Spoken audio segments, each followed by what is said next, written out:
Good morning. कसे आहात तुम्ही सगळे? तर आज मी बनवला आहे शिरा आणि शिरा खूप गोड होतो म्हणून त्याच्यासोबत घेतले होते तिखट वेफर्स. दुपारी न जेवताच बाहेर निघालो त्याच्यामुळे मी चॉकलेट खाऊन घेतलं आणि हे चालले होते बाहेर, तर घरी बसण्यापेक्षा आम्ही त्यांच्यासोबत गेलो. नंतर मी माझ्या जेवणासाठी घेतलं सँडविच आणि विहानने मी ते मस्त एन्जॉय केलं. नंतर घेतली भेळ. संध्याकाळी यायला उशीर झाला तर शॉपवर गेलो. तिथे गेल्यावर विहान आणि मी आमच्या दोघांसाठी इडली घेतली होती. इडली खाल्ली आम्ही दोघांनी. त्यानंतर आम्ही निघालो दीदीला गिफ्ट घेण्यासाठी. गिफ्टमध्ये हे क्लिप वगैरे घेतले. एक क्लिप विहानला सुद्धा लावला. मला असे क्लिप खूप आवडतात पण मुलगी नसल्यामुळे काय घेणं होत नाही.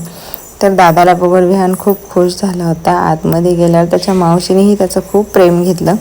त्यानंतर त्याच्या दीदीने त्याचं औक्षण केलं आणि त्याला राखी बांधली. पण राखी काय दादाने 2 मिनिट पण हातामध्ये नीट ठेवली नाही. तुम्हाला जर ब्लॉग आवडला असेल तर लाईक करा. थँक्यू.